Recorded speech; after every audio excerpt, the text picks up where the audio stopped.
નમસ્કાર દર્શક મિત્રો, આપ નિહાળી રહ્યા છો સાઈ ગ્રુપ મીડિયા હાઉસ સંચાલિત નવસારી લાઈવ અને ઝટપટ ન્યૂઝ. કોઈના વખાણ કરવા એ સાઈ ગ્રુપ મીડિયા હાઉસના ફિતરતમાં આવતું જ નથી, પણ જે વ્યક્તિ કામ કરે છે એને બિરદાવવા ખૂબ જરૂરી છે. આપે સાચા શબ્દો સાંભળ્યા કે જે વ્યક્તિ કામ કરે છે એને બિરદાવવા પણ ખૂબ જરૂરી છે. નવસારી નગરપાલિકા, નવસારી વિજલપોર નગરપાલિકા અને ત્યારબાદ નવસારી મહાનગરપાલિકા.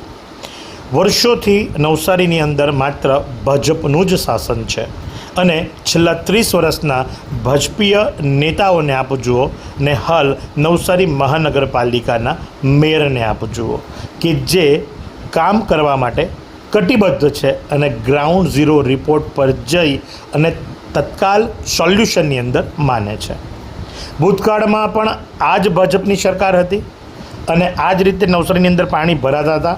અત્યારે વધારે ભરાય છે. અત્યારે તો પરિસ્થિતિ એવી છે કે માત્ર 1 ઇંચ વરસાદ પડે તો પણ પાણી ભરાઈ જાય છે, પણ મેયર પોતે ગ્રાઉન્ડ પર ઉતરે છે.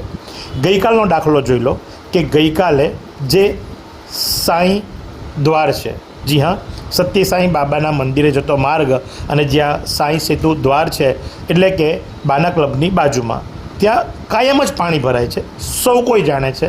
લોકો આદેશ આપી અને પૂરું કરી દે છે, પણ ત્યાં જઈ સ્થળ વિઝિટ કરી, ગટર ખુલ્લી કરાવી, નવી ગટર માટેની તજવીજ હાથ ધરી, કામકાજ ચાલે ત્યાં સુધી ત્યાં ઊભા રહી અને સ્થળ પર ઊભા રહીને કામ કરાવનાર એટલે કે મેયર અશોક ધોરાજીયા. શોપિંગ સેન્ટરમાં વર્ષોથી પાણી ભરાય છે, સૌ કોઈ જાણે છે. દુકાનદારો ત્રાહિમામ પુકારે છે.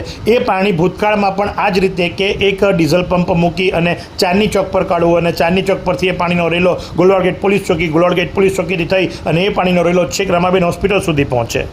એ જૂની સમસ્યા છે, સૌ જાણે જ છે, પણ એનો નિકાલ કરાવવો એ મહત્ત્વની વાત છે. આદેશ આપવા, સ્થળ પર ઊભું રહી કામ કરાવવું, તાત્કાલિક કામ કરાવવું, અધિકારીઓનો ઉધળો બોલાવવો, અધિકારીઓ પણ ત્યાં હાજર રહે તો કામ થાય. બાકી ભૂતકાળમાં માત્ર આદેશ આપ્યો એસી ચેમ્બરમાંથી, અધિકારીએ પંખા નીચે બેસી અને એની નીચેના અધિકારીને, એના નીચેના કર્મચારીને આદેશ આપ્યો અને એ કર્મચારીએ કામ કર્યું તો પણ ઠીક અને ન કર્યું તો પણ ઠીક. ના, હવે આ નવસારી મહાનગરપાલિકા છે અને નવસારી મહાનગરપાલિકાને કર્મનિષ્ઠ મેયર મળ્યા છે જે જાતે પોતે ઊભા રહે છે અને જે આજે પણ શક્ય બન્યું છે અને એ દ્રશ્યો અમે તમને દર્શાવી રહ્યા છે. અમે કોઈની બડાઈ નથી આંકતા, પણ એમણે શું કહ્યું તે આપણે સાંભળીએ. નવસારીમાં છેલ્લા 3 દિવસથી ખૂબ વરસાદ પડી રહ્યો છે. નવસારીનો જે આપણે રંગીન ફુવારો કહીએ દુધિયા તળાવ પાસે શોપિંગ સેન્ટરમાં પણ પાણી ભરાયા છે અને એ પાણી મોટર વાટે અહીંયા અમારી જે ગોલવાડ પોલીસ ચોકી છે ત્યાં કાઢવામાં આવી રહ્યું છે. ત્યાં પણ સામેના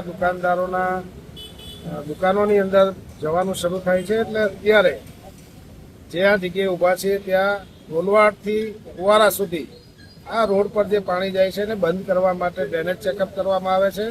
કદાચ જો ડ્રેનેજ ખુલ્લી નહીં થાય તો ફરીવાર તોડીને એક નવો પાઇપ નાખીને રોડ પર લોકોની હાલાકી દૂર થાય એના માટે ત્વરિત લાઈન નાખીને આ રોડ પર જતું પાણી બંધ કરવામાં આવશે. એક આદેશ આપી અને છટકી જવું અને એક સ્થળ પર ઊભા રહી ઝીણવટપૂર્વક કામ કરાવડાવવું એ મહત્ત્વની વાત છે અને એ કામ કરે છે મેયર અશોક ધોરાજીયા. અને માટે જ કહેવાયું છે કે ભાઈ ભાજપની સત્તા તો ભૂતકાળમાં પણ હતી, ડબલ એન્જિન સરકાર તો ભૂતકાળમાં પણ હતું.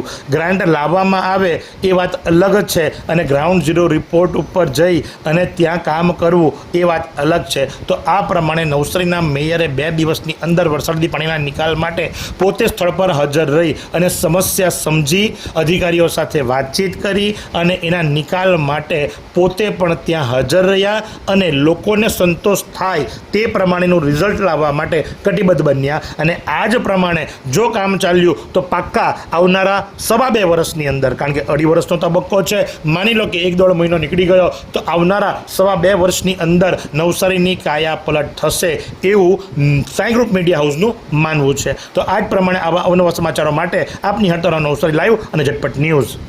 આ સુંદર સૃષ્ટિને નિહાળવા માટે હજારો લોકો પાસે દ્રષ્ટિ નથી અને એ ત્યારે જ શક્ય બને જ્યારે કોઈ ચક્ષુદાન કરે. તો તમારા સ્વજનો સાથે મળી એક સુનિશ્ચય લઈએ, ચક્ષુદાનને પરિવારની પરંપરા બનાવીએ. Visit Sant Punit Chakshu bank, rotary eye institute Navsari. Call 7069006329.